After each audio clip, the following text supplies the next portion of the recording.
What did you low-key kind of do? Oh God. You got this, Travis. Make him wait for it. Boom. Please don't stop.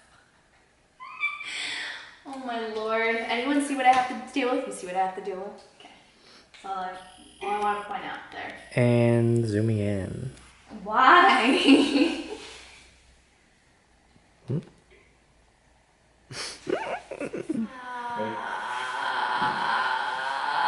Oh, hi guys. Hi.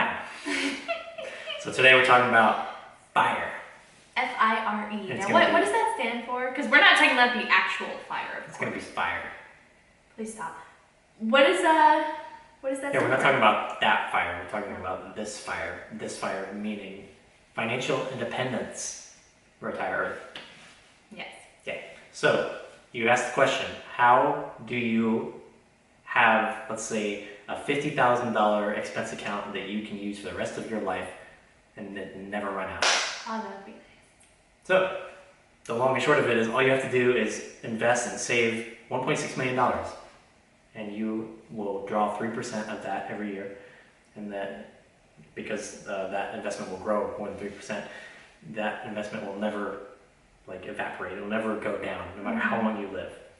So if you live 30, 40, 100, 50, 200 years, that 1.6 million would never go away at a 3% drawdown rate. Okay, that's a lot of money. How do you even expect people to get to that point? Like 1.6 million is nothing to sneeze at. Like that's a decent amount of money. Yeah. So okay, so that was kind of the broad view. Now we can get into the specifics. Okay. Okay, so how do you do this? You ask. Let's ask. Everybody asks. Okay. Yes, everybody. Yeah. So well, it depends on your circumstances. Like everybody's different. Okay. So if you're young, you have a lot of upside because you have a lot of earning potential in your future years.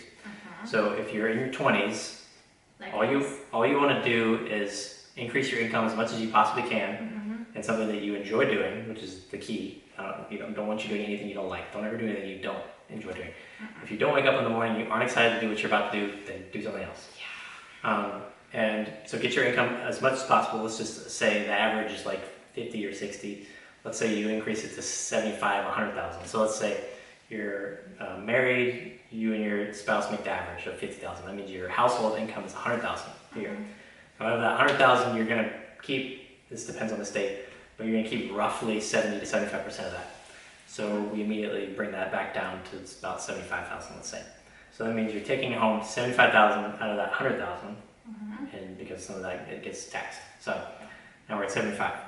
So that means if you spend about 25,000 to 30,000, which absolutely anybody can do, it's easier in some states than others, I will say, but assuming that you're in kind of an average state, that you're not in like a super expensive state or a super cheap state, we'll just assume the average, then you should easily be able to spend about 25 to 30,000 a year. So let's just say 30. That means you're at about $45,000 in extra money in like disposable income, you could say. So with that $45,000, if you just put that into an investment account over, let's say, 20 years, so that's 50,000 times 20. So that's about $1 million right there. So you're already well on your way. That's all it takes. You can literally be average and get to $1 million. And then at that point, you just will wait another 5 to 10 years and you're at the 1.6 million. Then at that point, if you started when you're, let's say, 30, then now you're about 55 or 60. You get to retirement, and it doesn't matter how long you live into retirement, hopefully it's a long time. Yes, hopefully.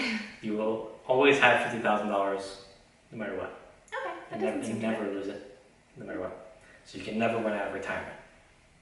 So that's literally, in a nutshell, what financial independence means.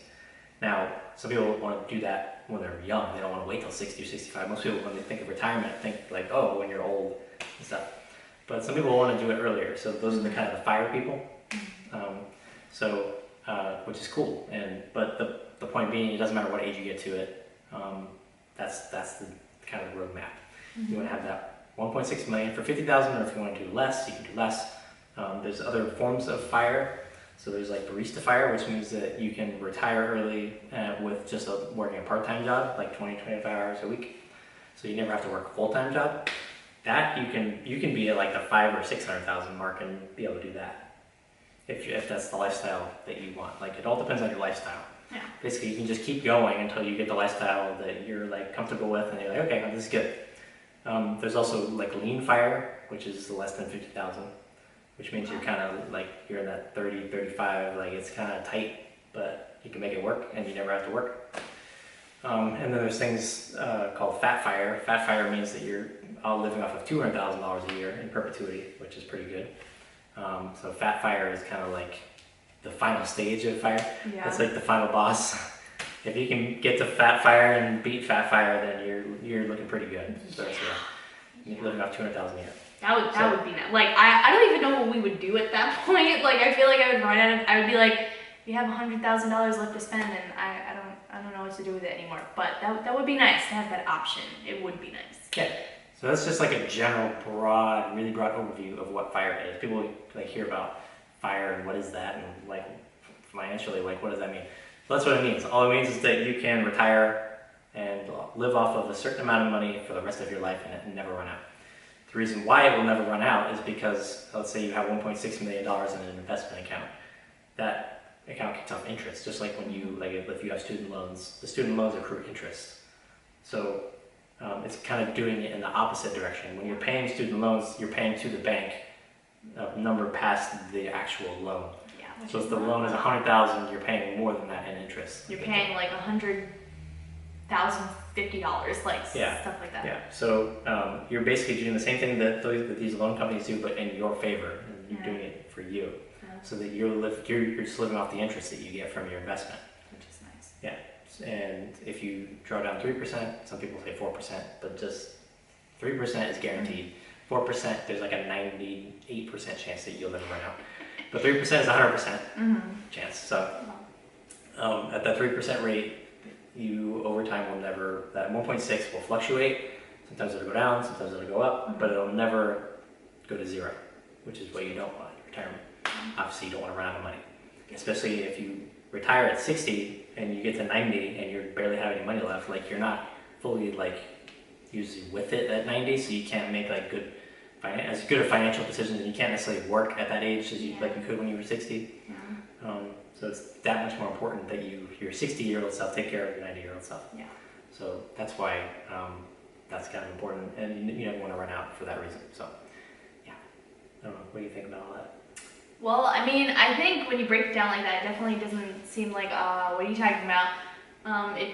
It does seem like, you obviously got to work to get there, which, I mean, like we say, anything worth having in life is you got to work for it, which is okay. I get it. But it doesn't seem too complicated. It seems definitely well worth it. So, I think it's a good way to go. Yeah. And if you're in your 30s and 40s, the one disadvantage you have is you have less time. But the one advantage you have is that you should have higher earning potential because you have more experience in your field. The older you get, the more you'll make, unless you're just like, unless you change careers or things, which can happen. But usually, on average, we're kind of going by averages here. The older you get, the more you get paid because you have more experience in that field. Experience pays. Yeah. Not education. Important thing. It doesn't necessarily matter where you go to school. Yeah. It honestly doesn't. The number one thing people will ask you first is, how long have you been doing this? Not where did you go to school? So yeah, that's true. Experience is important, the most important thing. And the older you get, the more experience you get, so that's the more you're going to get paid. So the faster you can kind of do that, instead of doing it on a $100,000 household income, you might be able to do it on 200 or 250. That means you can do it in twice the time. This is our original example. So that's the one advantage you have. So you want to leverage that, pick up some side jobs, things like that, and you can definitely get there too. If you really kill it, like I think some people can get there in like 15 years or 10 years, like even, if you really, really, really go for it. So just get out there and go for it. And once you make progress, you'll want to make more progress, and that'll make more progress, and it's like a hockey stick. Whoop! So. Or for my super geeky math nerds out there, it's a exponential equation. Yeah. There you go. Quadratic time. Well, it happens exponentially, but it is a quadratic equation. So there you go. He not called me out on my nerd moment. And, okay, bye. Yeah, math, but it's good. For all you tech nerds, it's O and squared. There you go. And I can't say he did it wrong because I would have no idea. Yeah.